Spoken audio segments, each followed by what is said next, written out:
The inferno in Building 21 raged for over half an hour, ensuring the deaths of the Mad Wolfgang through smoke inhalation and burns. With that threat neutralized, Zhang Yi led his energized followers from Building 25 toward Building 26, the stronghold of the Tianhe gang. The residents of Building 26 watched in terror as Zhang Yi approached, shouting pleas for mercy and claiming innocence. Zhang Yi dismissed their protests with cold sarcasm, asserting that anyone alive in those buildings was complicit in the attack against him. He ordered his men to seal the building and set it ablaze, executing any who tried to flee with precise gunfire. The thick smoke quickly enveloped the structure, mirroring the fate of Building 21. Zhang Yi continued this systematic destruction, targeting 5 buildings in total where his enemies resided. The flames illuminated the neighborhood, melting the surrounding snow and ice, while the sheer scale of the violence terrified the remaining residents into paralysis. To prevent further chaos and conserve his energy, Zhang Yi used a megaphone to address the neighborhood. He declared that he only targeted those who had attacked him and promised not to harm innocent bystanders. This declaration provided a fragile sense of security to the terrified survivors, who chose to believe his words despite the evident brutality. Many residents stayed outside, huddled around the dying fires for warmth, reluctant to return to their freezing apartments. As the fuel ran low, the neighbors' desperation led to a horrifying act of cannibalistic pragmatism. They began throwing human corpses into the flames, cheering as the fat sizzled and the fire roared back to life. They viewed the bodies not as victims, but as valuable resources for heat and potential food, marking a complete moral collapse among the ordinary survivors. On his way back to Building 25, Zhang Yi paused at the bodies of Li Changbin and Zhang Lei, former allies who had betrayed him. Curious about their motives, he retrieved their phones and unlocked them using facial recognition. Scrolling through their chat history, he discovered the truth behind their defection, a revelation that amused him rather than angered him. He discarded the phones into the snow and returned to his safe house. Inside the makeshift hospital room, Zhou Kor rested against the wall, her surgical gown revealing her legs. Uncle Yu lay on the bed with an oxygen mask, his heart monitor showing a steady rhythm. Zhang Yi felt a wave of relief, knowing his partner was alive and that he had not been responsible for his death, allowing him to rest without the burden of guilt. Zhang Yi expressed his gratitude to Zhou Kor for her successful surgery on Uncle Yu, but the moment was interrupted by Xia Limei, who approached them with her child, begging for food.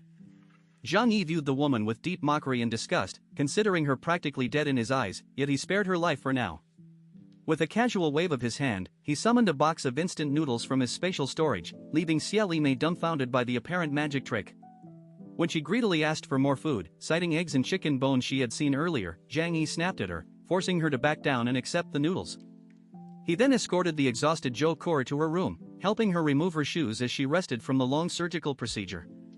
Inside the room, Zhang Yi inquired about Uncle Yu's prognosis. Zhou Kor explained that despite the severe blood loss and lack of medical supplies, Uncle Yu's condition stabilized unexpectedly. She described how his heart rate nearly stopped before his body underwent a sudden change, with muscle activity increasing rapidly and bleeding decreasing significantly. This revelation startled Zhang Yi, who recognized the signs of a genetic mutation similar to his own. He realized that Uncle Yu had likely awakened a superpower triggered by his near-death state, making him the second mutant in the neighborhood. Zhang Yi noted that such mutations were extremely rare and dangerous, often resulting in death if the individual could not survive the initial transformation. Concerned about the unpredictability of Uncle Yu's new abilities, Zhang Yi instructed Zhou Kor to administer daily sedatives to keep him under control. He compared the potential outcome to the Hulk, warning that an uncontrolled mutation could destroy their safe house. Zhou Kor agreed to handle the medication, trusting Zhang Yi's judgment. Before leaving, Zhang Yi addressed the issue of caretaking, deciding that Xia Limei, despite her annoying nature, was the best option to watch Uncle Yu. He locked her in the room with the patient, ensuring she would provide attentive care out of fear for her own survival, while he went to observe her from outside, noting her suspicious glances as she prepared the noodles. Zhang Yi departed his safe house armed with a pistol and a riot shield, driven by the need to settle a personal score. The building was largely deserted, with most residents out for a barbecue, leaving only 2 apartments occupied. He targeted the unit formerly shared by Lin Caning and Fang Yuqing, blasting the lock with 2 shots and kicking the door open. Inside, the dim room was illuminated by his headlamp, revealing a scene of grotesque decay. The air reeked of foul stenches, and bones littered the floor. In one corner lay the half-eaten corpse of Lin Caning, confirming Zhang Yi's suspicion that Fang Yuqing had survived by cannibalizing her former best friend. As Zhang Yi entered, a disheveled and blood-stained Fang Yuqing lunged at him with a kitchen knife. Her attack was weak and feeble, easily blocked by Zhang Yi's riot shield, which threw her to the ground. He mocked her appearance and her survival tactics, noting the irony of her betrayal. Fang Yuqing, blinded by the headlamp and realizing her attacker was Zhang Yi, screamed in indignation.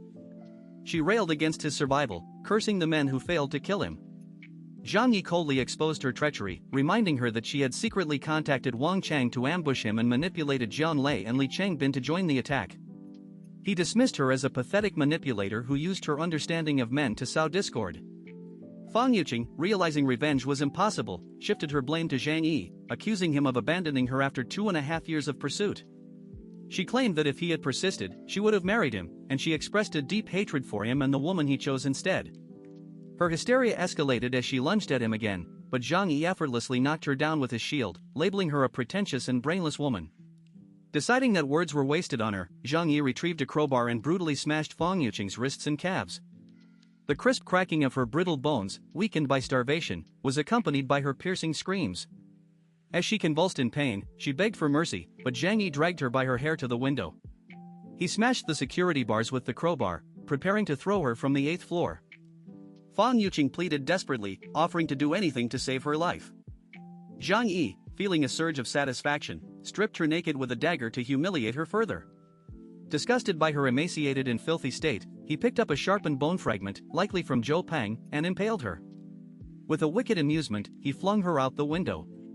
She landed in the snow below, leaving only a human-shaped crater. Zhang Yi sighed, feeling he had been too lenient by not butchering her slowly, and left the room, muttering about his own kindness.